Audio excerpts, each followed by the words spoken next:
We're live. It's my crazy intro. Welcome to I love it. My name's Skip Clark, Skip Happens podcast host, along with Skip Happens podcast co-host Deb Lamphere, president and founder of the official Country Music Fan Club. This is the podcast that will bring you the stories. We will interview the incredible up-and-coming artists out of Music City. Also, we chat with the big stars, and we talk about their journey to stardom. We also love talking to entrepreneurs. Not only that, it's people like you and I. That's all. And just remember, Skip happens. So get over it. Let's get right to the podcast. And we're going to get right to it tonight. What'd you think of that, huh? I love that. That is kind of cool. Hey, hello, everybody. It's Skip Clark. And, of course, as the big guy said to me, there's Deb Lamphere, the president and founder of the official Country Music Fan Club. And it's another great podcast tonight. We have all sorts of connections, and one thing we can do while we're going through the pandemic, and it's a great avenue for these artists to get out there and be seen by their fans and even maybe some new fans, let's hope so, is we can bring them on the podcast. And tonight, I want you all to say hi. She's lovely. She's talented. The one and only Tiffany Woys. Tiffany, how are you? I'm great. How are you? We're doing wonderful. Where exactly are you right now? And describe your surroundings a little bit. I am in my home in Nashville. Okay. Are you like right down? Oh, go ahead. Wait, sorry, what did you say? No, go ahead. You cut out, but go ahead. I got you now. Oh, no, I was saying that I'm in my home in Nashville, and like, as you can see, I still got that way. My Christmas tree's still up, so we're still festive here. No, wait a minute. It's this way. There you go. Now you got it. I was going to comment on your Christmas tree. It's absolutely beautiful. Is that a fake? It's got to be a fake. It is. There's just not a lot of tree farms actually around me. And then they don't do delivery around me. So it's hard for me to, like, my car, I don't think would do well with the Christmas tree on top of the car. I think it'd be a Griswold situation. I was just going to say, if they could do it in Christmas vacation, I think you could do it. Why? What kind of car do you drive? Is it a tiny one? Well, I just got a really small, like one of the miniature size, like Land Rovers. And so I did have a more of a coupe car, and I got rid of that because it just was, I just couldn't do the 2-door thing anymore. Like, it was like, I was like, I can't do this anymore. People get in my car, you know? It's too cumbersome. Land Rover. The Land Rovers are awesome. So, yeah. I just got myself a Kia Telluride. So that, and I had an Explorer before, and the Explorer was very similar to the Land Rover. And that's what turned me on to the Explorer. But, I lease them. So when the time was up, I just moved on to something different. So that's all. Yeah, good. That's always fun. Yeah, it is. It's awesome. So how you doing, by the way, with all this pandemic stuff? I know we asked the, the artist all the time the same question, but we're talking to so many different artists and everybody has a different answer. So how are you doing? Overall, good. I go through like waves. So I'm back in the studio right now, so I'm really good because I get to do what I love. But when I'm not, and I think a lot of artists and musicians are feeling the same way. We don't have a lot going on. So the least favorite thing for me is to be bored or not have things to do. Like I kind of go crazy, and then I dive down rabbit holes on YouTube or something that probably isn't good for my mental health. Right. And then it just spirals out of control from there. But right now I'm good. And so that I can be grateful for. Deb and I can probably say the same thing. When we're not doing this podcast, it's like we're lost. We're not good. We're not good. And when I know that we're going to be doing a podcast, I get, yes, this is going to be awesome. And I get to go to a pod zone. And I know Deb's going to be on, and we're just going to have a good time. It's just a whole different feeling. Well, it's weird. It's like when I'm not productive and I don't have things to do, I find myself veering off in other ways too. Like I won't eat as well, or I won't treat myself as well. So then you start feeling like crappy just in general, like you're all over. And so then it's not motivating to try and do anything else, so that you just continue to feel bad, and then it's like it just spirals. So to have things to do and to be motivated for has helped quite a bit, because then it puts you back in the routine. And I found that I never thought I was a routine person until not having one. Exactly. Well, a piece of chocolate if you want one. I mean, the candy dish, we have to fill it every day. And I guess maybe I should stop filling it. But anyways, yeah, it's going on. So where did you grow up, Tiffany? I grew up in Sacramento, California. Okay. So that's what you call home. That's what I call home. I mean, I call home in the sense of that's where I'm from, but Nashville is totally home now. That's just the second I had started visiting here, which was back in 2009. I just knew at some point I was going to be here. And I had this when I bought, that one-way ticket here to move here 3 years ago, when I landed, I had never felt more settled and just like, this is exactly like I didn't feel homesick. I think that upset my parents. I just didn't feel like I was missing something. I felt like what I was missing was what I now gained, which was being here. And what was weird about that is when I moved here from Sacramento, I left everything. I left, my family, all my friends. I didn't know anybody except for a few select people that were on my team here. And I mean, I don't think they want to hang out with me or go grab a drink or something. So I started completely over from square one. So, and I wasn't worried about it. Like nothing about it made me sad or scared or worried. And that is such a telling thing for me, is that I had so much just faith in that. And I felt settled and at peace. And I haven't ever gone back feeling like I made a mistake. I still think I've made the best decision of my life. I think when we talked, when you came through in the radio tour, I want to say that was over a year ago now. If I remember correctly, your parents wanted you to be a criminal attorney. Yeah, lawyer. Yeah.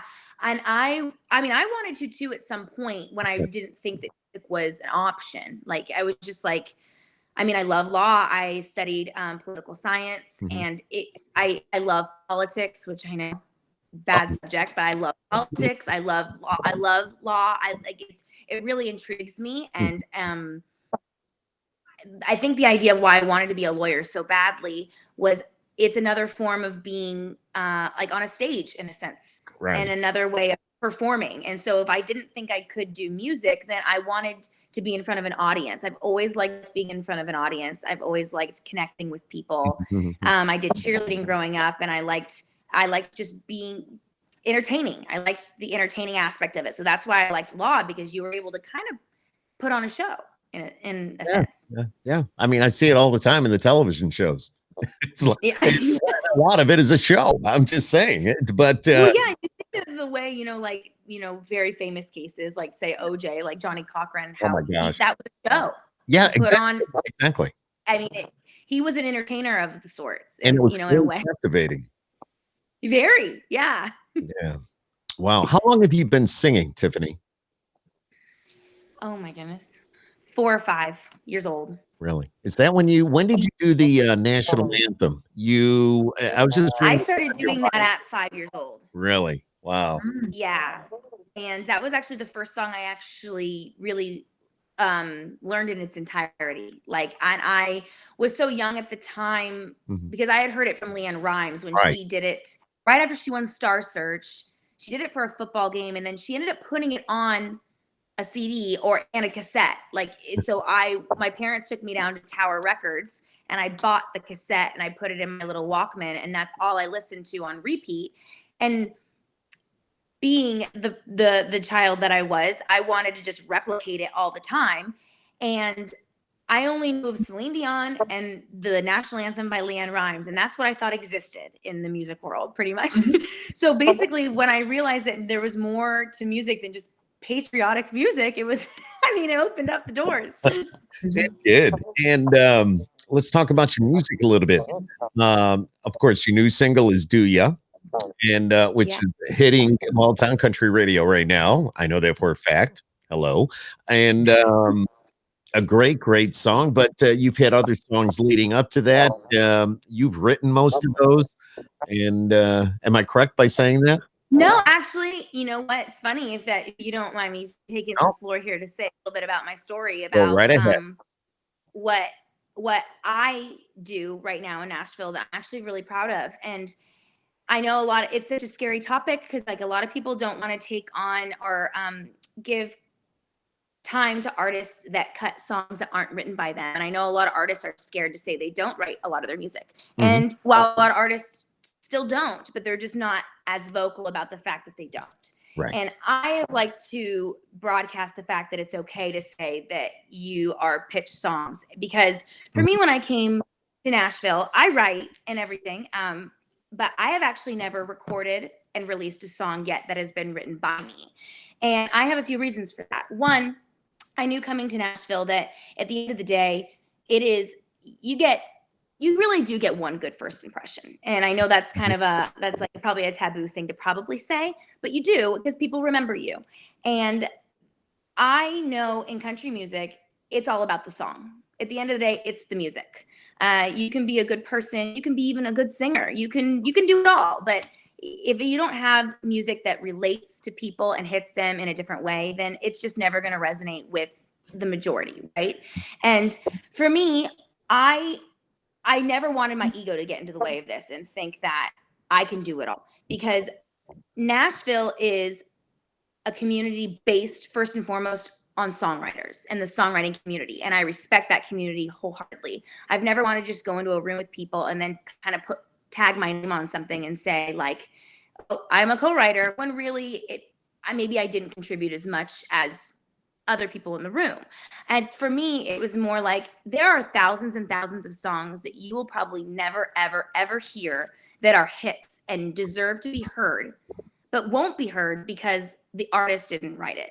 And I could go on for hours to tell you how many writers there are in this community that have no interest in being an artist. Right. They weren't right. And so where does their work go? Just on a shelf to collect dust, and then they don't get to do what they love to.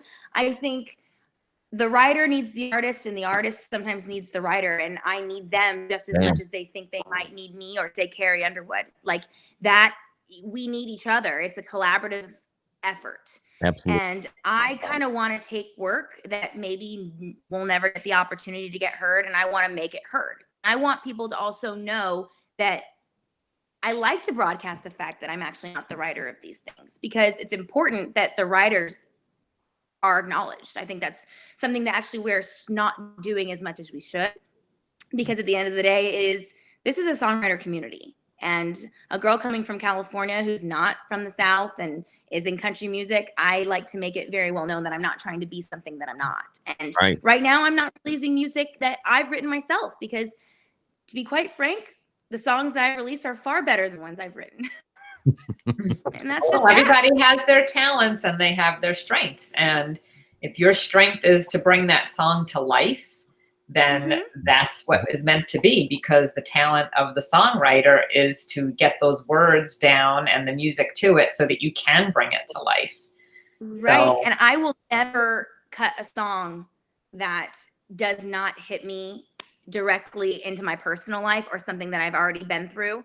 That is just something that I know pretty much after 20 seconds of listening to something. And I try not to, pull the wool over anybody's eye. Like, I'm pretty upfront when something just doesn't hit me. And because at the end of the day, every artist, every musician, we didn't start out as the artist or the musician or the writer. We started out as a listener. That's how we all start and become a lover of music, is we started out as a listener, and then we realized that this is something that we wanted to do. And I always see it kind of like actors and actresses in movies. They didn't write the script, but let me tell you, they make you believe something, and they hit you when you watch those movies, and they make you cry, they make you laugh, and that's their job. And that's our job. That's my job. When I decide I'm going to cut a song, that's my job, to make sure people feel something. Absolutely. So how do you find a song? I mean, like you said, there's thousands and thousands of songs out there. So do you find that you migrate towards certain writers, or do you? Absolutely. I've already cut 5 songs from the same girl, and Duya is actually one of them. And I've just found it. Her name is Sarah Hayes, and she just. There was something about her, and this is going as far back as almost 6 years ago now, that I've been being pitched songs that are in her archive, and everything. I haven't heard one thing yet that I've disliked. If I could cut every single one of her songs, I would, but that might start to get creepy. And it's almost like she's writing these songs for me, but without knowing she's doing it. That's how much I connect with her style and her, and just everything she does is just, it feels like it was almost meant waiting around for me. That's my cat, by the way. Oh, that's, Oh, oh, hello, that- kitty. Anything She wants goes to on our keep up. podcast. yeah, that's fine. That's fine. How old is the cat? What's the cat's name? This is Cinderella, and I love she is probably like 5 now, I think. Aw. Yeah, Oh, she is. She beautiful. likes to be the center of attention, so we just let her. That's all right. That's all right. She's absolutely beautiful. How did you and Sarah actually get to know each other? You know what is yours even a better, weirder? I've never met her, Really? and I would Wow. love. I would love to just get into a room and just watch her do her thing, and not even, or even get the opportunity to write with her one day. She just, honestly, she is totally the person that I just find, like they say, like your spirit, like sister, your animal, like you're like, that's, she's like my soul sister in country music of writing and my songs. Like I really, honestly, if I could cut every single one of her songs, I would. And what's so weird is most of her songs are just sitting around, and I like to think that it's because they were waiting around for me. I think everything happens for a reason. And not a lot of females in country music, which is so odd. And I had been coming to town and I was pitched so many songs, and I was like, nothing's fitting. Because at the end of the day, even if I'm not cutting my, my songs, I know who I am and what I want to say and what my sound is. I'm very confident in when I hear it, I know it.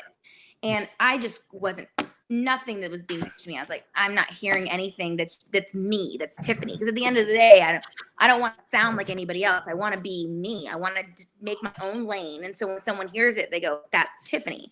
That's the whole point of this, is dividing, creating your own lane. And nothing I heard was me. And then all of a sudden I got introduced to this, the music of Sarah Hayes. And I said, that's me, that's Tiffany.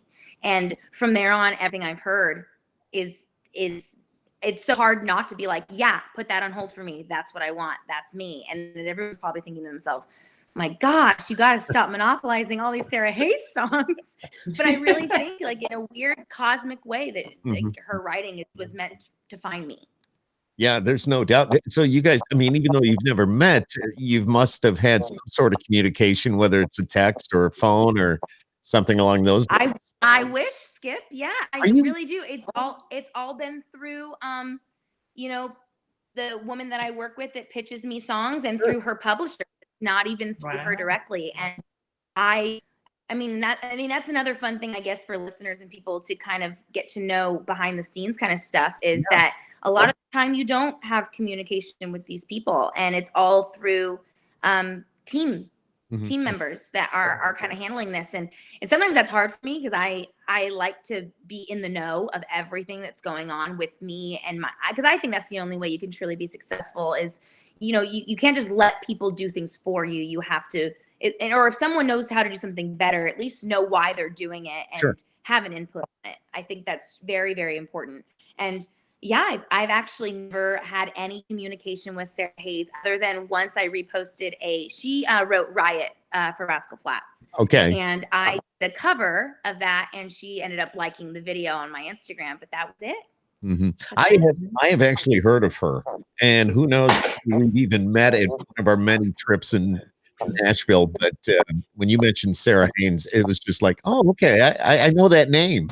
I know that name. Yeah, she's incredible. And I almost wish that, like, I mean, it would be horrible for me, because it'd be all the music that I love. But I wish she would just be an artist, because she's just that incredible. Well, like you say, a lot of those writers don't want to be an artist. They want to stay and do what they're doing, and they're writing these songs. They're pitching them to the artist, and to be quite frank, they do very well at that. Right. Yeah, yeah, because it is, I mean, I get a lot of people don't want the limelight portion of it, because there are definitely pros and certainly negatives to it. And but yeah, I mean, I've met so many writers that are just like, I just have no interest. And I don't know if that's Sarah Hayes' story or not. I think she did once dive down the pop world and tried to be an artist at some point. But regardless, how do these songs get heard if artists just don't do them just because they say I'm not a writer on it, so I'm not going to cut it? And I know there are bigger artists like say Jason Aldean who doesn't write and he gets his stuff pitched to him. But I think at that point, when you're someone like of his, level, you have people who are specifically writing for him at that point, and versus, just getting pitched songs. And I like finding the gems that have been written for years too, and being like, well, let's just make this a little bit more modern, modernize that up, and bring it to the people and show them that this town has so much to offer in the writing community that's maybe not written by just the artists. Yeah, great story. This is fantastic, and it's you're right. A lot of people don't realize that when they hear a song on the radio. When I play a song on the radio, chances are that artist did not write that song. It was pitched to them, or they went looking for a song with a certain feel to it, and they just, as Deb said, they bring it to life, and it's their job, to make you not even question it, right? Like you talk to people who are not close to the music industry. Like I'll use my mom as an example. Okay.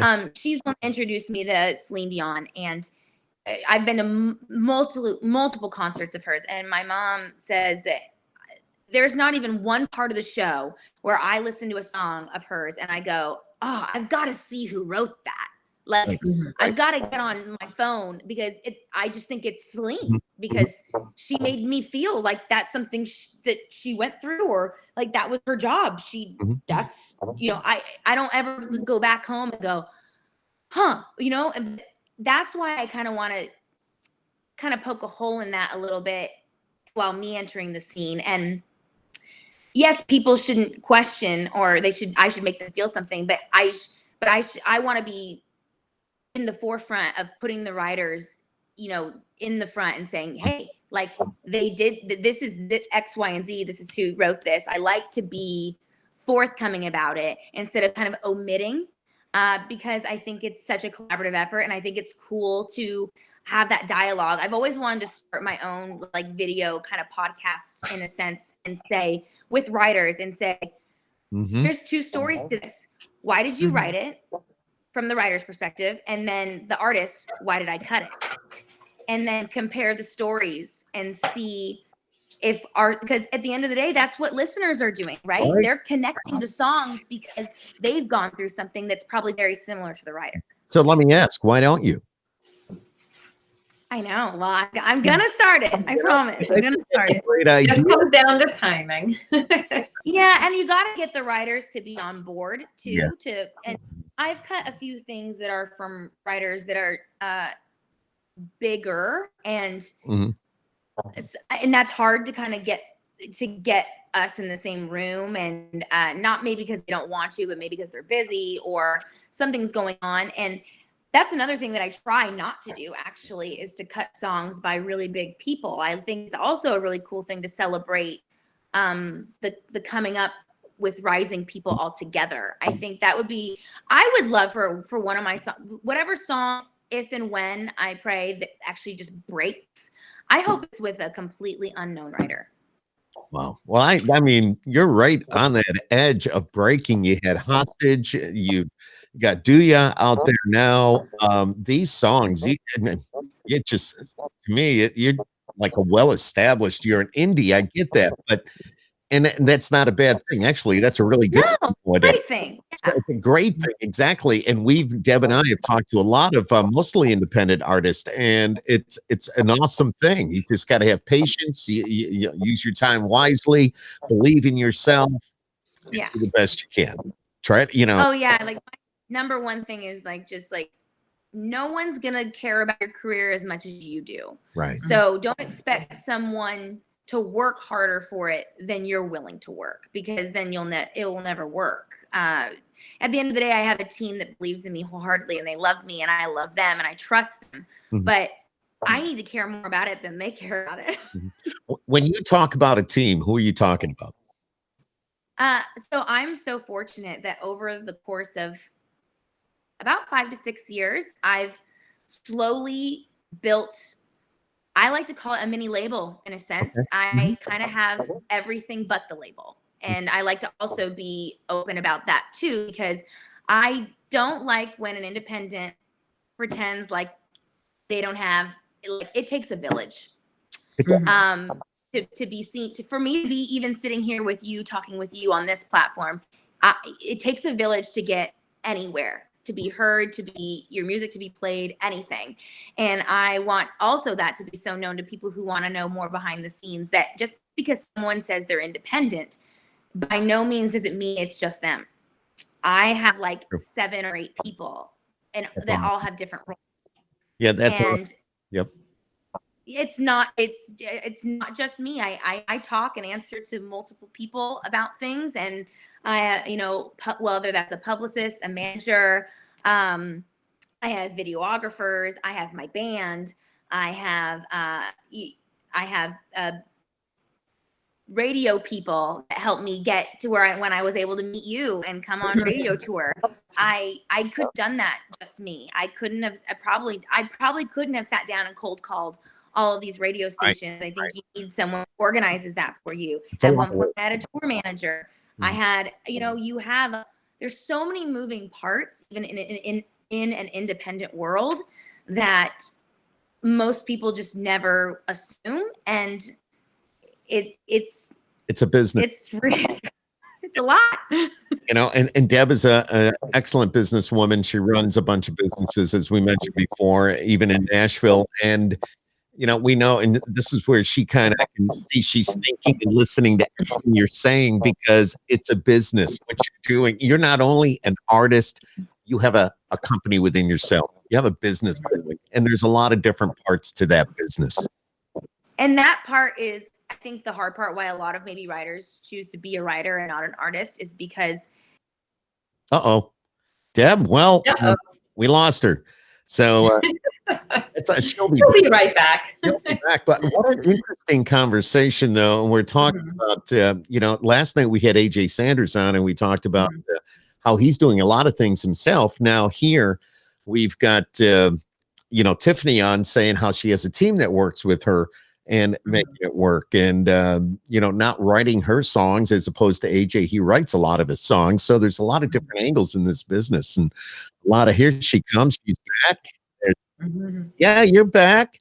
What, did somebody unplug the Christmas tree? Hang on. There you go. Let me just move people around here again, and please stand by. I'm going to get my ugly. There he goes.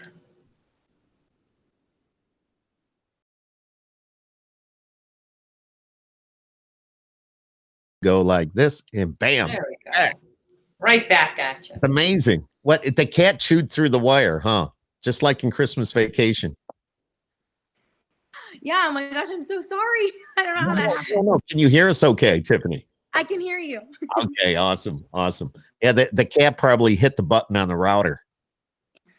Those dang cats, Yeah, I know. Cinderella, I tell you. She's But yeah, I mean, it's Deb and I, you went off, but we were just talking about the fact that last night we had another independent artist on, and he writes a lot of his own stuff, and he does his own social media. He does everything himself. That's one angle you can take, but it's a lot of work. Right. And then there's the angle that you are talking about, where you've got a team behind you. It's just a different way of tackling this and getting yourself out there. Everyone has a different path. That's the one thing, is there's nobody, if anyone tries to tell an artist, they come to town and they give them like a list, and like, here's the pathway to success. Here's they're lying to you, because everyone has a different story, a different path. And like when you were saying before I accidentally left you, is that like, I'm considered a brand. There's like a business. And I think that's why a lot of people choose not to be an artist, because it kind of takes the human element out of it sometimes. And you always have to maintain some kind of like, you got to say the right thing, do the right thing. And that's just not realistic. But at the end of the day, you are technically considered somewhat of a business. And that's hard, because I have bad days. I say things that might not be pretty all the time. I'm human, like, and that's, I get angry, I say, and it's very hard when someone might say something nasty online, and your natural reaction is to say something back. Me too. Mhm. It is. And it doesn't always have to be mean back, but like you want to defend yourself because maybe some of it's a lie and you want to say something back. Like, and you know, sometimes it's hard because a lot of it you shouldn't say something back. And but that's the part that kind of sucks because Yeah. even though we're a brand or a business, you know, I think we should still be able to speak for ourselves. And I think it's getting better as time goes on. I think we're opening up to that more of an idea. But unfortunately, we're living in this world of like this cancel culture where something can happen and all of a sudden you're gone, you're done, no one's listening to you anymore. And it's most of the time it's unjustified. Mm-hmm. And you've taken the human element out of just why, you know, the point is, if we're being an artist, is you want to communicate with people. You want to relate to people. But you got to do it the right way. Relate to people. You can't relate to people just by being a business. Right. You have to do it the right way. You got to be careful what you say because of who you are. And it's the same thing with me being in radio and Deb running the business that she runs. You got to be careful. You really don't want to piss people off. But no. then you get certain people out there that just, they can't wait to jump down your throat. They can't wait to, you know, but here's the other thing. They're not telling you in person. And I don't think they would ever tell you in person. They find it no. go on social media and bash you. You know, I'm just saying, and I don't even want to go down that road. I don't want to go down and that road and start talking about that, but it happens way too often. And there's a lot of good people that get taken down because people just don't know when to stop. Yeah, totally.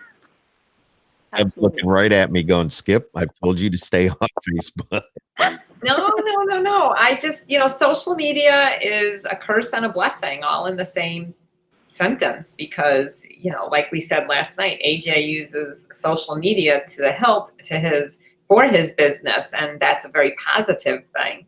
Yet on the flip side, like you're saying, people take social media, in my opinion, it's a very weak way of saying something to someone because, like, I agree with Skip. It'd be very difficult to say something negative to someone's face so easily, or even calling them on the phone. And, you know, I've taught my kids growing up, if you ever break up with a person over text, you're going to get it from me because you will never, ever do that. You will do things in person. Tiffany? You will call people. Yeah. You will talk to people because it's a wimpy way. And then, you know, the generation that has grown up with social media, they don't know how to communicate. You're like, dear, I do want. Yep, no, forget. I don't want to see more. You know, they know. I will tell you, they know wholeheartedly. You don't ever, you know. Oh heck yeah! Treat someone with respect. You've never done that, seriously. I got broken up with over the phone. And I was like, and yeah, we were together for 5 years, and I was like, the phone. Seriously, you couldn't come see me in person and talk to me. And you don't have guts. You're not a man. If you can't do that, you know, have a face-to-face talk. Then you know what? It wasn't worth it in the first place. Be like, I think. See ya. Wasn't that? I think that was one of the stories I read online behind one of your songs. Is that correct information? Yeah. Okay. So, which song was? Love Has No Heart. Love Has No Heart. I'm looking right at it. And actually, and that one has like almost 114,000 hits on that song. That's awesome. Yeah, that must have related to a lot of people in a bad way at that point. It had the most reaction with people on Spotify, at least. I've had, it's weird. It's per platform, a different song has worked better for different platforms, which I find interesting.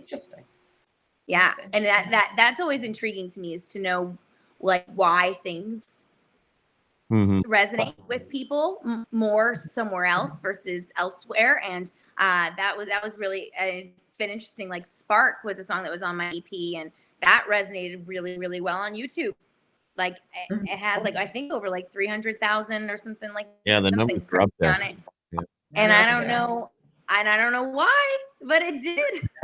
It works. You know what? Well, again, you're relating to a lot of people that have been through the same situation. So, and I always take that job really seriously when I pick music. Is that because we're all listeners, and even if we are artists, we're still listeners, we're still fans of music. I take that job of listening very, very seriously. And what I think is going to resonate with people. Obviously, it has to resonate with me too, but I make sure that it doesn't just resonate with me, and it will resonate with at least a large group of people, because at the end of the day, that is my job. If I want to do this on a public platform, my job is for the masses. And if it wasn't, then it should just be my hobby.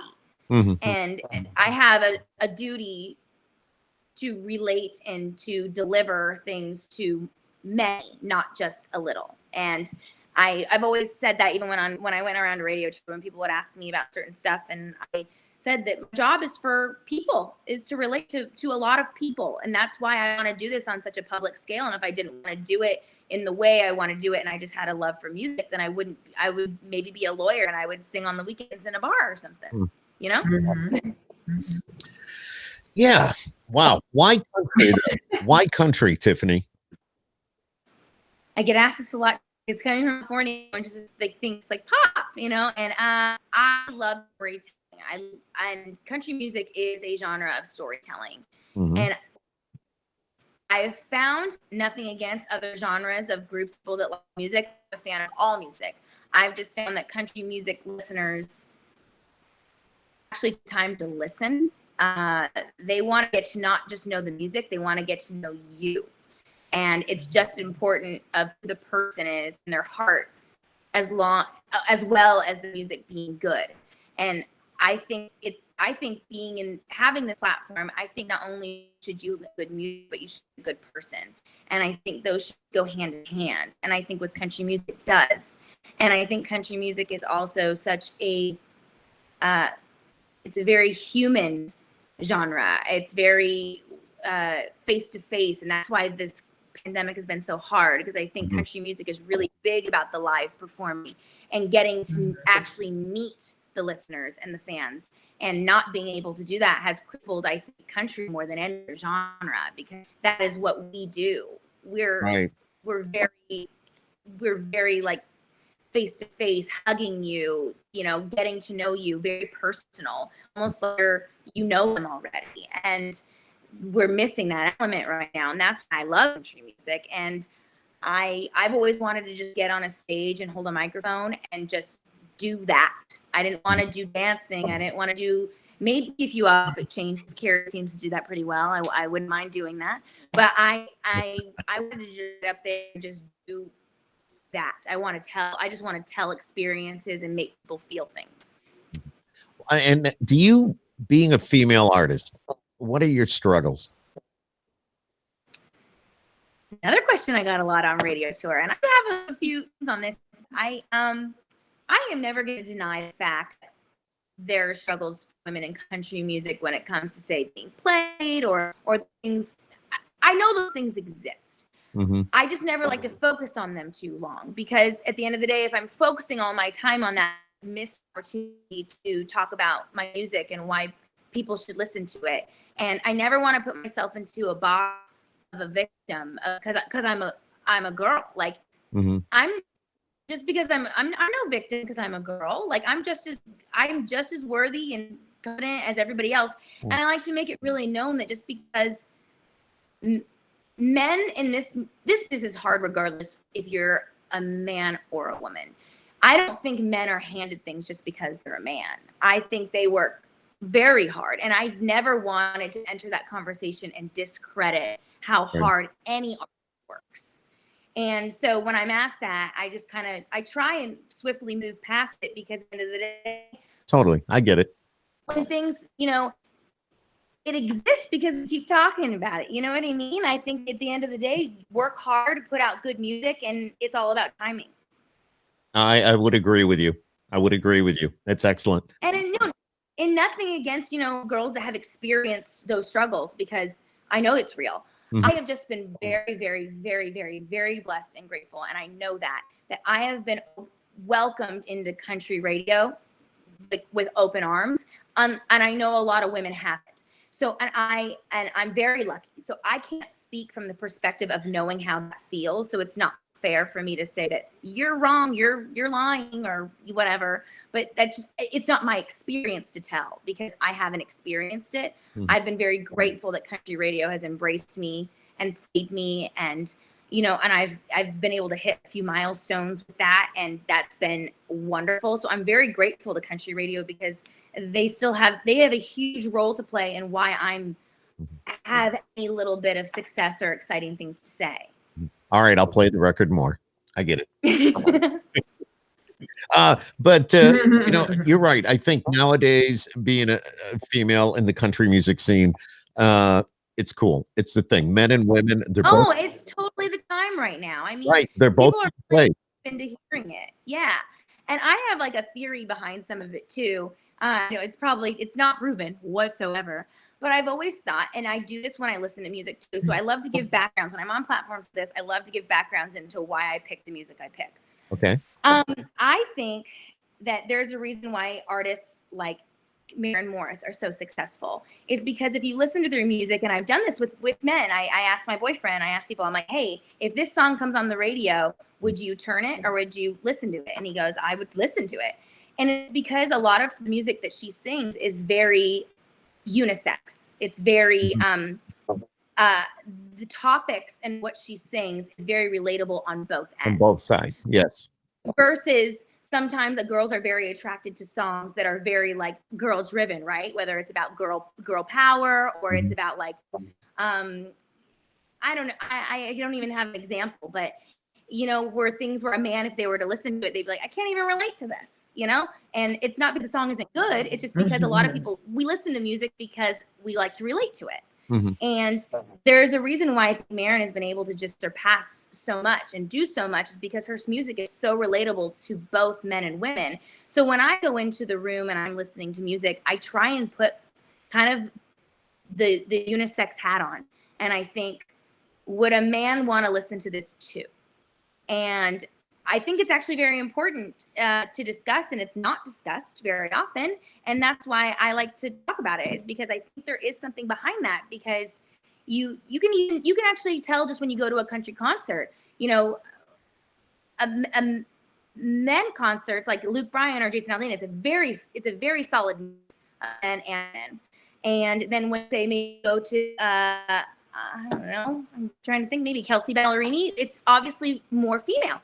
Right. And it's because how they relate to the music. And I think that there's something behind that. It's not proven, but it just seems logical to me that that's why maybe women aren't necessarily as gravitated towards by the masses, is because a lot of the music that we put out might not be relatable to 50% of the population. You're absolutely correct, because being a programmer and being in radio, I see a lot of the research on a lot of the music. They send it out. They want to know what males think, females think, different demographics, age groups. For example, in Maddie and Tay, guy from a Broken Heart. I mean, it's a huge female song. I can see the numbers. The guys don't want it. The guys hate it. The ladies love it. But then again, it got played and it went on to be a big hit because, it's incredible.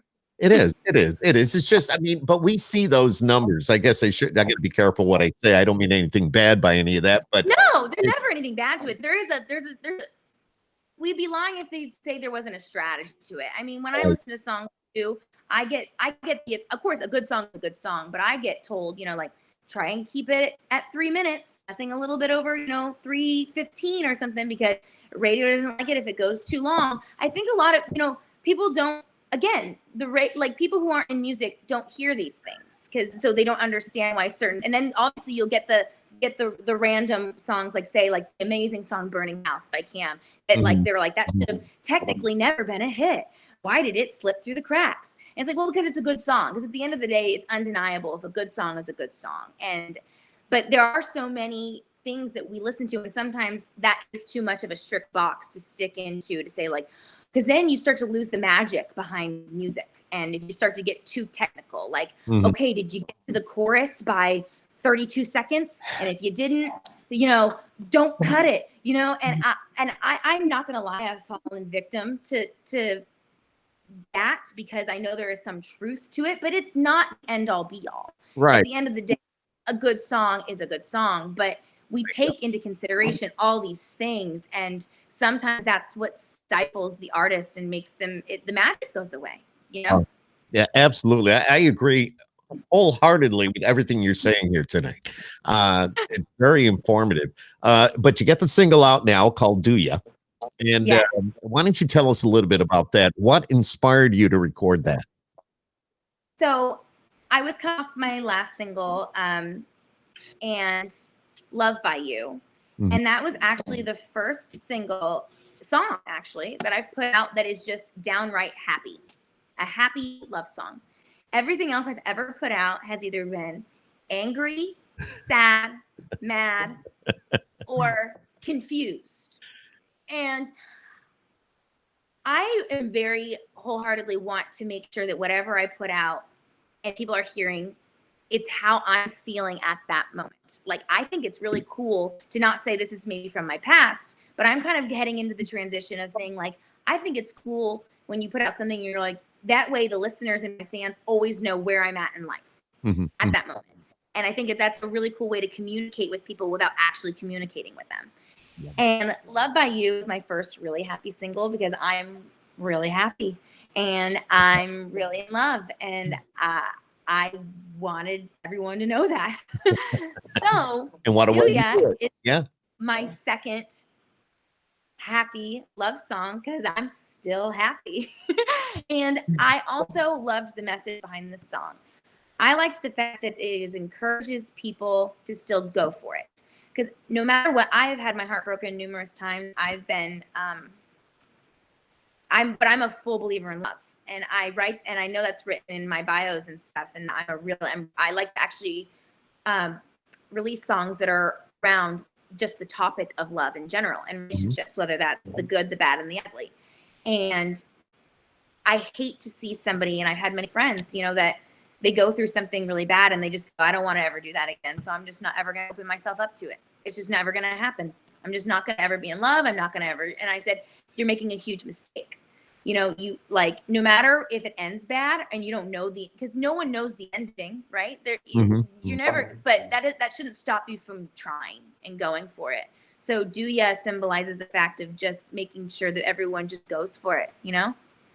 I wholeheartedly think everyone should do that all the time, regardless if it ends badly, you know? Then it's a chapter and you've learned from it. Yeah. Let me ask, play it for your boyfriend and say, okay, honey, what do you think? You know, I do play almost everything for him before. And I even play him the demos too. I think, you know, not just me after I've cut it. I play him the demo, and I played him the demo actually of Love by You because when I heard that song, I cried within the first, I think, 30 seconds.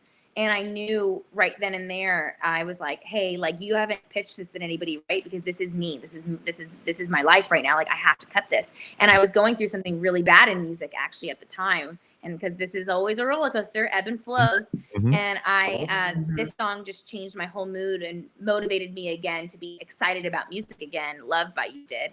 And so I played that for him, and he even was like, wow, like, that's us. And I was like, yeah. And then when I heard Do Ya, it was just kind of like, it just felt like the most proper transition into just like letting the world know how happy I am and how wonderful it is to feel loved by somebody the right way. And then the next leading into, now you do it too, because it's worth it. Love it. Absolutely love it. And, you know, we're going to let you go here in just a little bit, but I know Kelsey's been on here and she goes, did I mention I love your nails, Tiffany? Do you know who Kelsey is by chance or no? Put your nails up so she can see them. I think she follows me on Instagram. I'm almost positive. Oh, yeah. And yeah, I have, I'm about to cut all these off though, because they're real. And the reason why I've grown so long is because I used to be a serious nail biter, and I wanted to prove to myself that I could cut that habit. And so I did it. And then I became very protective of the nails, but I realized I'm getting really into more piano and guitar, and you just can't do that with That's tough. these That's tough. Also, I see, just real quick, a gentleman by the name of Gordy is on here, and Gordy follows me in radio.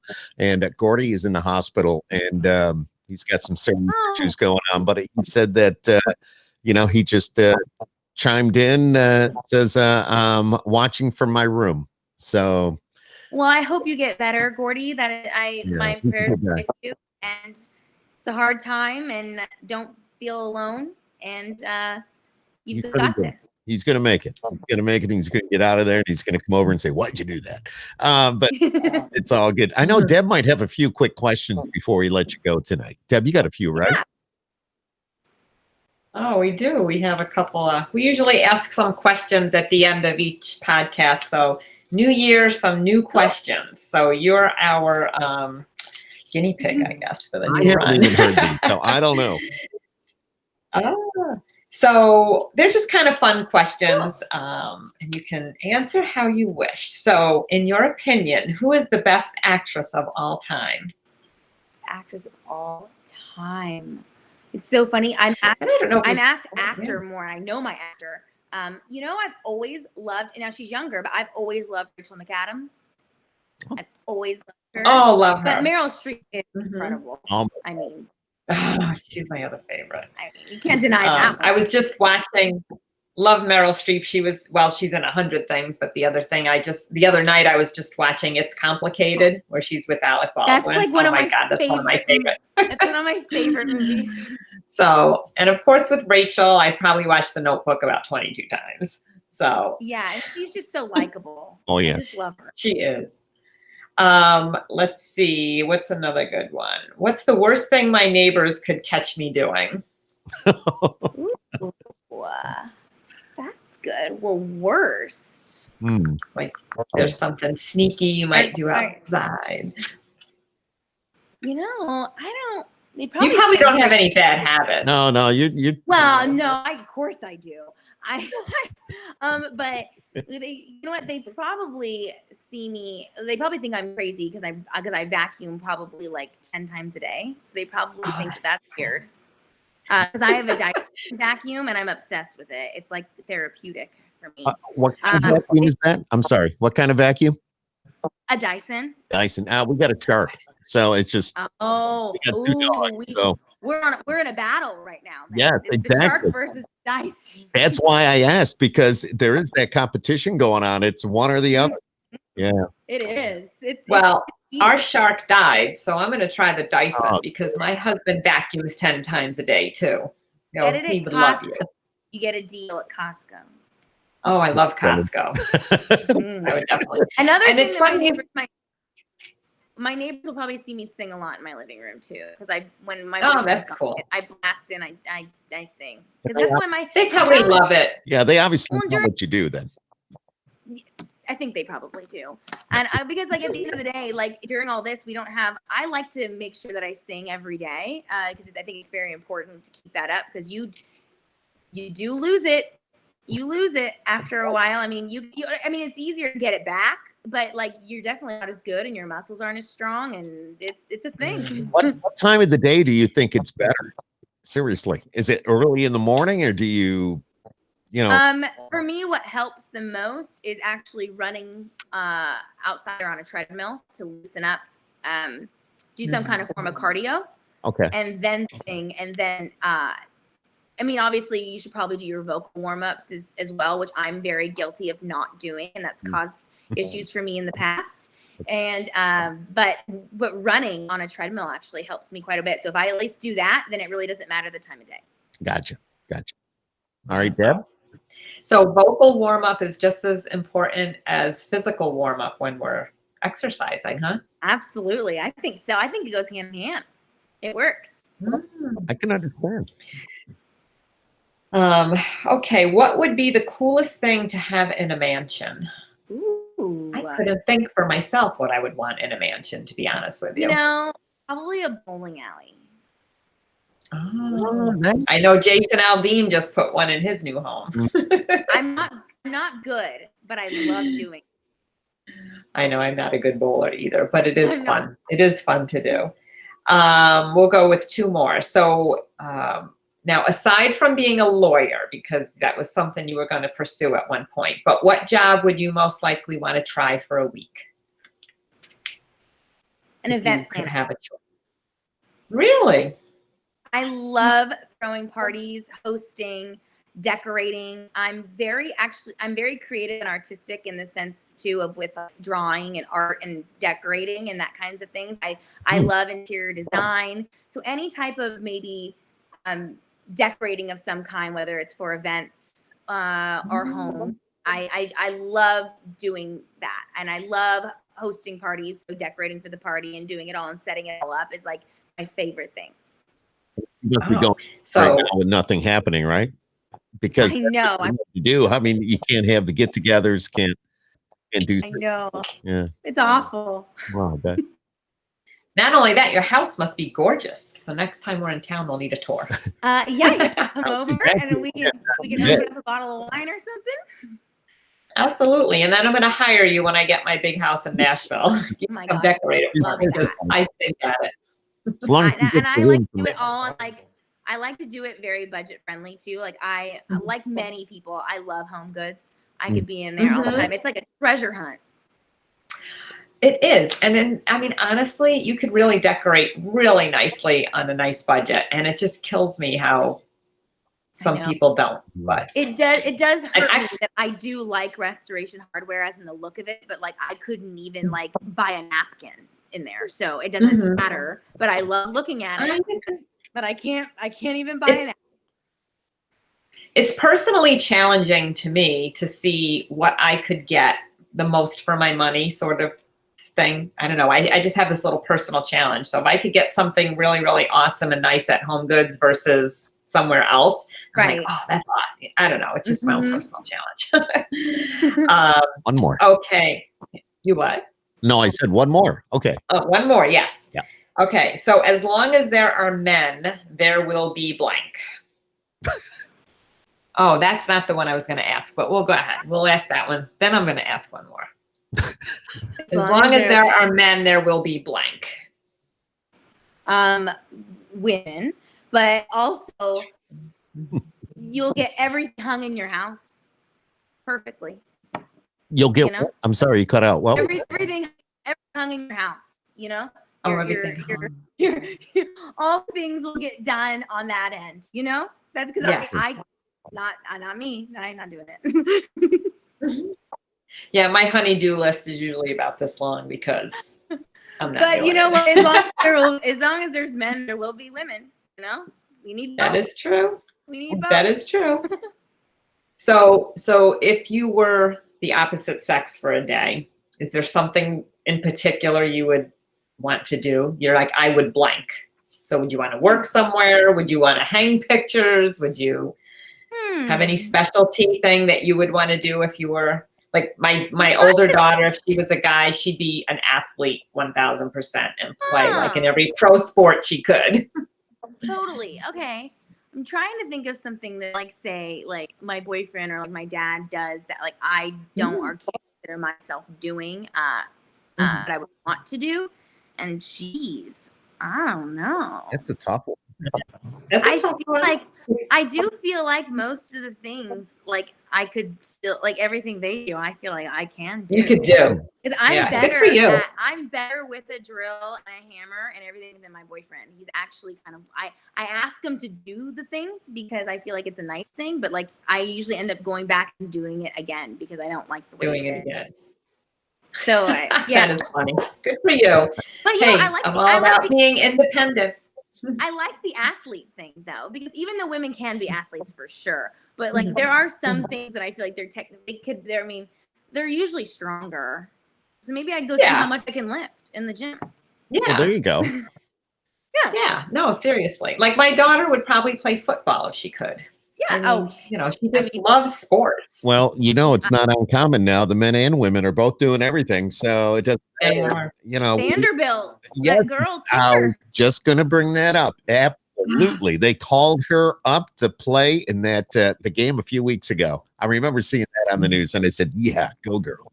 That was Good for her. Yeah, it was That's cool. awesome. I'm waiting for a guy though to step in and like make a mistake and say like something that only girls do and be like, well, I want to do that now. Like I'm waiting. Oh man, this has been great. Great conversation, a lot of inside info, what goes on behind the scenes, the good, the bad, the indifferent.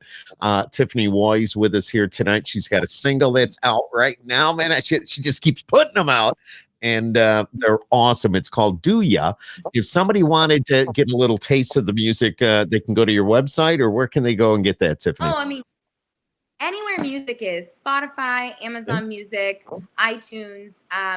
You can head over to my Instagram. I have clips there. You can head over to Facebook. There's clips there. Everything's under my full name, Tiffany Woys. That's also my website, which is tiffanywoys.com.